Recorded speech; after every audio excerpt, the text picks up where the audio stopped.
Meus irmãos e minhas irmãs, paz e bem. Com a liturgia de hoje nós começamos a leitura da carta de São Paulo aos Filipenses. É uma daquelas cartas que Paulo escreve quando está na prisão.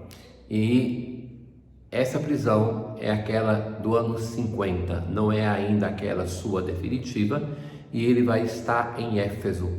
Por esse motivo a comunidade de Filipe, que era ali perto, conseguia dar assistência ao apóstolo.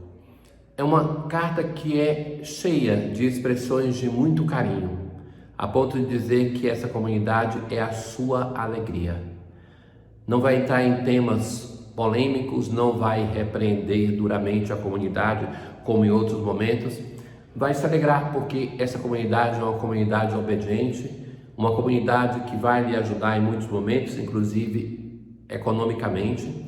E por isso a carta é uma carta serena, cheia de expressões de gratidão, de louvor a Deus por essa comunidade e de uma efusiva alegria.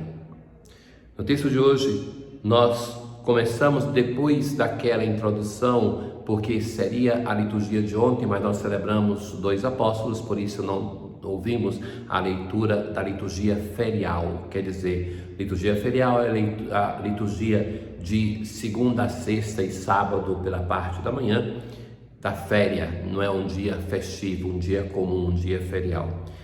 Então nós hoje começamos a partir do segundo texto proposto, aonde o apóstolo vai dizer assim: de qualquer maneira, segundo as intenções ou com sinceridade, Cristo é anunciado e eu me alegro com isso.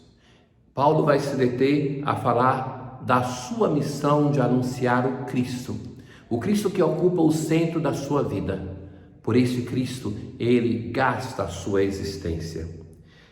Se a minha firmeza continuar total, como sempre, então Cristo vai ser glorificado no meu corpo, seja pela minha vida, seja pela minha morte.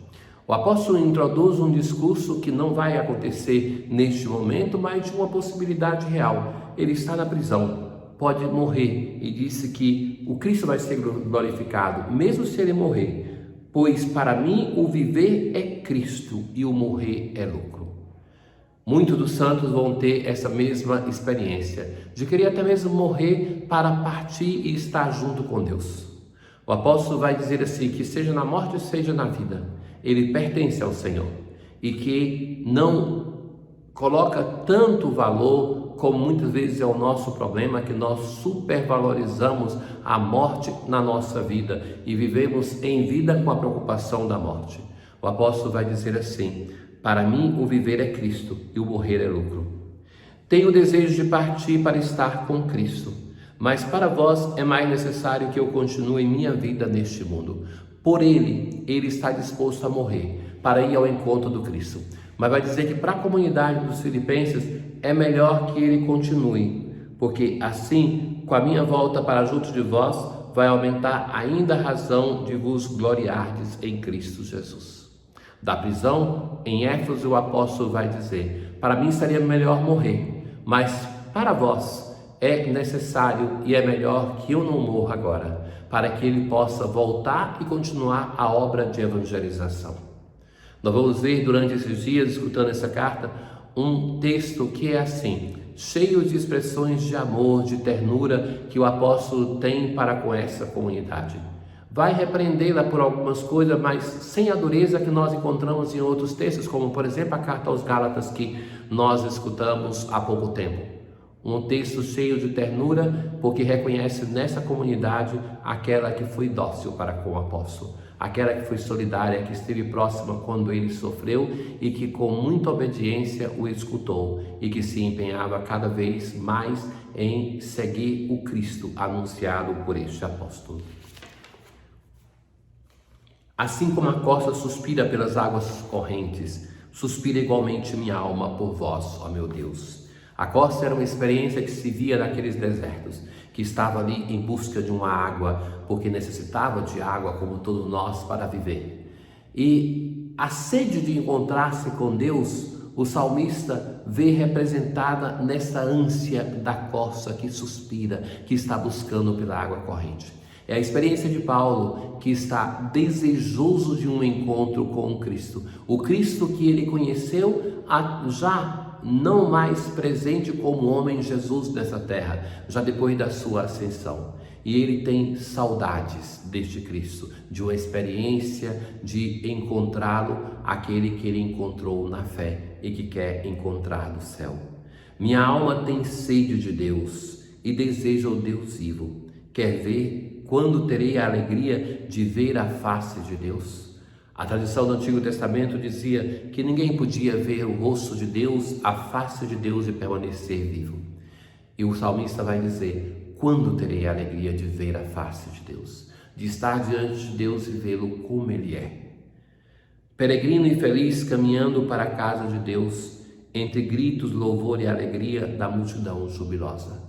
Na casa de Deus, em Jerusalém, o salmista vai saciar de algum modo a sua sede, vai se encontrar com Deus, mas sempre na ânsia de um encontro definitivo. Assim é o nosso peregrinar nessa terra. Devemos viver a dimensão da fé, mas ansiar, desejar, como a corça deseja a água, como o apóstolo deseja partir para estar junto com Deus, desejar esse nosso encontro com o Senhor.